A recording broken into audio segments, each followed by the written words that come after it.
Ketahuilah bahawa erti salat dari segi bahasa ialah doa. Ya, memang benarlah kalau kita belajar fiqh, as-salat lughatan ad-du'a.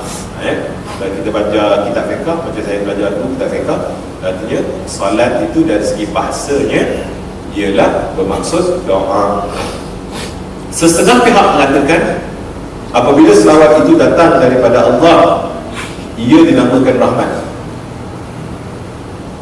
Bila selawat datang daripada Allah, ianya dikatakan sebagai rahmat. Seperti contoh, innallaha wa malaikatahu yusalluna 'alan nabi. Kan itu selawat, sesungguhnya Allah Subhanahu wa taala berselawat ke atas nabi. Jadi maksud selawat di sini salatan. Maksudnya selawat di sini ialah rahmat daripada Allah yang Allah Subhanahu wa taala cucurkan ke atas junjungan besar Nabi Muhammad sallallahu alaihi wasallam. Bila datang daripada Allah, selawat tersebut ianya dipanggil sebagai rahmat. Berarti Allah melimpahkan kebajikan ke atas rasulnya. Jika datang daripada para malaikat, ia dinamakan istighfar. Ya. Kalau ianya datang daripada malaikat, ianya dinamakan sebagai istighfar. Benarlah tuan-tuan, sebagaimana banyak daripada hadis-hadis Nabi Muhammad sallallahu alaihi wasallam menyebut, contohnya hadis yang mana Allah Subhanahu wa taala menugaskan satu kumpulan malaikat yang mencari majlis-majlis ilmu, dan bila ada majlis ilmu, malaikat tersebut akan duduk menaungi majlis ilmu itu, ya. Dan di antara dua perkara yang dibuat oleh malaikat dalam majlis ilmu itu, pertama, memohon keampunan kepada orang yang berada dalam majlis ilmu, macam tuan-tuan dan puan-puan yang ada dalam majlis ilmu ni. Malaikat mohonkan kepada tuan-tuan dan puan-puan selagi mana duduk dalam majlis ilmu ni, para malaikat memohonkan keampunan bagi pihak tuan-tuan dan puan-puan, ya. Itu disebut dalam hadis. Artinya bila malaikat dia buat perkara, pertama dia buat kerja dia untuk hamba Allah ni, pertama dia mohon ampun, yang kedua dia mohon kepada Allah agar Allah Subhanahu wa taala meningkatkan darjat orang yang berada dalam satu majlis zikrullah atau majlis ilmu. Jadi tuan-tuan dan puan, nakkan doa malaikat, kita kena sentiasa berada dalam majlis ilmu, ya. Itu kalau daripada malaikat, artinya dikatakan sebagai memohon keampunan ataupun istighfar. Okey, jika datang dari manusia dan jin dan selainnya seperti kayu, batu, dinamakan doa, berarti mereka memohon doa kepada Allah agar merahmati mereka. Jadi benarlah kalau datang kepada kita daripada jin selain daripada makhluk-makhluk Allah, selain daripada malaikat, semuanya artinya dalam berbentuk doa, berbentuk permohonan kepada Allah Subhanahu wa taala. Kerana kita sangat berhajat kepada Allah setiap masa, setiap saat dan setiap ketika. Sebab itulah hamba yang menggelar jin dan manusia, pokok-pokok tumbuh-tumbuhan ini sentiasa berharap, sentiasa mengharapkan, sentiasa memerlukan Allah. Sebab itu mereka sentiasa berdoa kepada Allah. Dan orang yang tidak suka berdoa, orang yang jarang-jarang berdoa ni sebenarnya adalah orang yang sombong, ya. Salah satu ciri orang yang sombong ialah dia tidak suka berdoa. Sebab itulah habis-habis banyak cabut, ya, tak sempat orang berdoa. At least tuan-tuan berdoa lah sikit, menunjukkan kerendahan hati kita kepada Allah Subhanahu wa taala, ya. Orang yang tidak perlu, dia seolah-olah dia rasa dia hadir belakang dah. Dia tak nak memerlukan bantuan Allah, dia tidak memerlukan, seolah-olahnya begitu, ya. Kikir sangat dia untuk dia menadah tangan kepada Allah Subhanahu wa taala, merendahkan diri. Sebenarnya tuan-tuan, orang yang berdoa ni adalah orang yang rendah diri. Orang yang memerlukan orang rendah diri. Betul tak tuan-tuan? Kita orang rendah diri sentiasa minta. Ini Allah Ta'ala suka begitu. Allah Ta'ala suka diri, Allah Ta'ala suka hamba-hambanya ini meminta, merayu, merintik kepada dia. Itulah sikap hamba kepada Tuhan. Sebab dia Tuhan, dia suka orang minta. Kau minta lah apa saja, aku akan bagi. Allah Ta'ala kata, ud'uni astajib lakum. Kau minta lah apa saja, aku bagi. Nescaya aku akan mustajabkan, ya. Tak ada benda yang mustahil. Yang kita rasa benda ni mustahil, tapi kita minta lah dengan Allah yang Maha Kaya, itu tidak mustahil, ya. Tidak ada benda yang mustahil. Dan Allah Ta'ala ni dia sifat dia Maha Pengasih, Maha Penyayang, Maha Pemurah. Memang dia nak bagi kepada hamba-hambanya. Tinggal lagi tiba-tiba kita sebagai hambanya, kita jadi sombong, ya. Kita tak nak berdoa kepada dia. Dan yang paling sedih, kalau kita berdoa pun kita tidak sesungguh hati kita. Tuan-tuan bayangkan doa yang tidak sesungguh hati dia macam mana? Artinya kepala kita tidak ada masa kita berdoa, hati kita tidak ada. Tuan-tuan ingat Allah Ta'ala tahu ke tuan-tuan? Tapi fikiran tuan-tuan melayang, hati tuan-tuan melayang. Kita bersalah dengan orang kata panas muka kita pun kita dah berasa hati kita dah.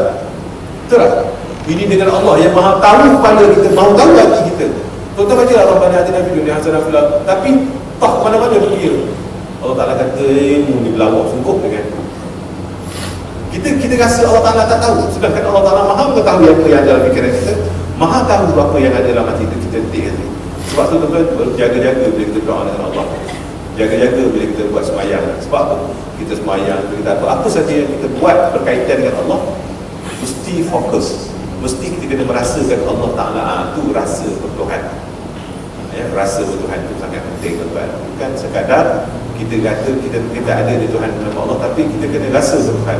Nak rasa bertuhan itulah payah. Bila kita nak mempraktiskan dalam doa kita, dalam bacaan kita, dalam apa juga tingkah laku kita nak rasakan kita itu bertuhan. Benda ni payah tuan, perlu kepada latihan. Sebagaimana yang saya selalu ungkapkan, bukan ilmu yang menjadi, tetapi kesedaranlah yang menjadi. Bukan ilmu yang menjadi, tetapi kesedaranlah yang menjadi, ya. Banyak orang ada ilmu, tapi kalau tidak ada kesedaran tentang ilmu, tak jadi, ya. Tetapi ilmu sangat penting kerana ilmu ini adalah tools, benda yang akan menyampaikan kepada tujuan kita. Tak ada ilmu pun tak jadi. Sebab tu al-amalu bila ilmin mardud, amal tanpa ilmu ditolak oleh Allah Subhanahu Wa Taala. Wajib kita menuntut ilmu, wajib kena ada ilmu, tapi bukan ilmu yang menjadi. Ilmu ini sebagai satu alat untuk menyampaikan kita kepada maksud dan tujuan kita. Tetapi bila mana kita beramal, kesedaran kita, kesedaran itulah tadi menyebabkan kita rasa bahawa kita sentiasa dipandang oleh Allah. Allah Ta'ala sentiasa memantau akal dan fikiran kita. Sebab benda ni lah benda yang paling sukar, ya, paling sukar. Kalau dikurniakan oleh Allah Subhanahu Wa Taala kepada kita, maka bersyukurlah. Dan walaupun dah dapat macam tu, kita minta Allah Ta'ala tambah lagi. Sebab ilmu Allah ini sangat luas. Apa yang ada di khazanah Allah Subhanahu Wa Taala tidak pernah boleh kita hitung. Tak sampai di akal kita untuk mikirkan. Allah Ta'ala akan sentiasa tambah dan tambah dan tambah dan tambah. Sebab itulah disuruh kita berdoa, ya? Disuruh kita berdoa semoga kita ini termasuk ke dalam golongan orang-orang yang dikasihi oleh Allah. Sebab apa? Dengan sebab adanya sikap rendah tinggi kita kepada Allah Subhanahu Wa Taala, ya. Orang yang berdoa ni orang yang merasa diri dia lemah, merasa dia sangat berharap kepada Allah. Apa yang dikatakan sikap iftikhar. Iftikhar ni maksudnya apa? Iftikhar ni adalah satu sikap, satu sifat dia sangat memerlukan kepada bantuan dan pertolongan daripada Allah Subhanahu Wa Taala sepanjang masa setiap ketika. Dirasakan bahawa kalau Allah Ta'ala tak kurniakan kepada dia tak dapat melihat, dia tak dapat mendengar, dia tak dapat mendengar kata, dia tak dapat hidup. Ya Allah, sampai halus-halus itu ulama-ulama dahulu mereka ini merasakan hubungan dia dengan Allah. Itulah hubungan kita dengan Allah.